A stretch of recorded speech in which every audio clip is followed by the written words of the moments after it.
9:28, welcome back. We're here with David Martinek from Recycle Frog, and a customer, a client, is here. Linda Cristina, how are you? I'm well, thank you. Welcome to the program. Thank you. Good to have you here.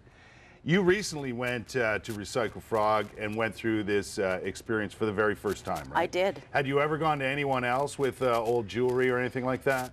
I did go a few years ago, probably about 5 years ago, Right. and felt a little bit leery of the service that I received there. Right, Yeah. right. But you did a little research when it came to Recycle Frog. I right? did, and they had a very good reputation, and a friend of mine had actually recommended them as well. Right. So I made an appointment and went in. Does it make a difference, or did it at the time to you, Linda, that it's a local established business rather than someone who's rolling into town and rolling out?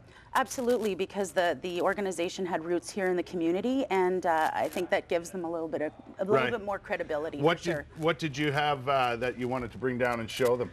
I had some old gold that I had from when I was a child, and things that I just wouldn't wear anymore, Right. and was hoping to use the funds to buy something that I would wear now. And were you satisfied with, you know, the reception you received and all that sort of thing? Very much so. From the moment I booked the appointment to the moment I left with the check in my hand, I was very happy with the transaction. Right.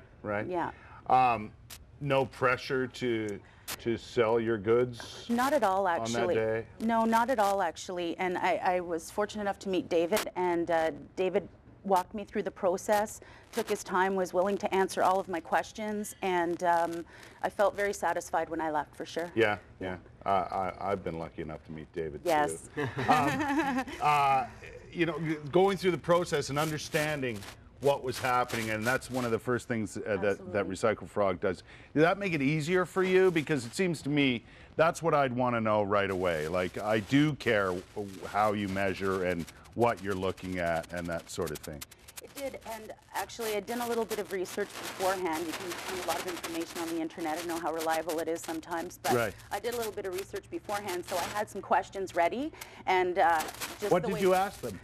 Well, things like, so what does 18 karat gold mean versus 24, and what are the different types of metals that might be within some of the gold? I'm going to get you to hold that. Your other mic's not working quite well. Okay. Right there.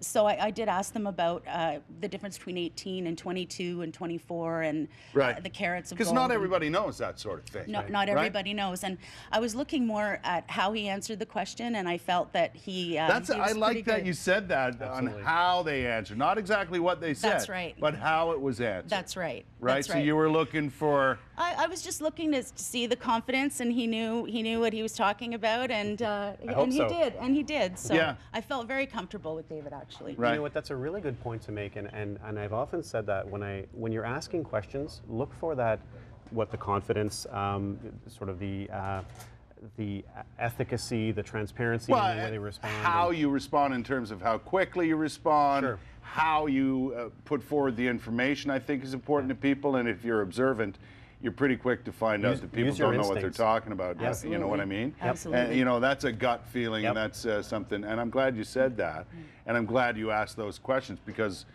you know, for a lot of people, that's one of the things. Hey, can I trust you, man? For sure. You know, and that's the first. No matter what the business is. Yeah. Right. That's the impression you make first on people is very important. Well, having Linda here was important to us because I can talk as much as I want about how great our service is and all that stuff, but when a customer is able to communicate that, I think it's much more powerful and meaningful to the viewers.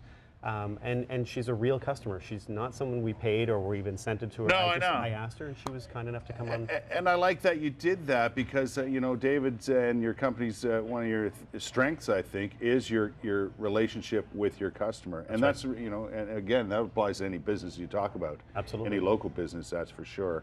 And having that you know, a good feeling about That's the right. situation.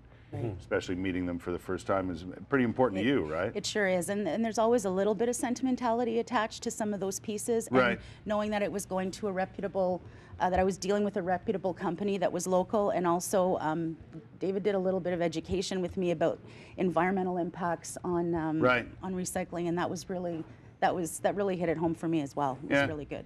Well, I'm glad you came down to chat about it, because it's nice to get a first-hand account of what happens at one of David's events or at the office.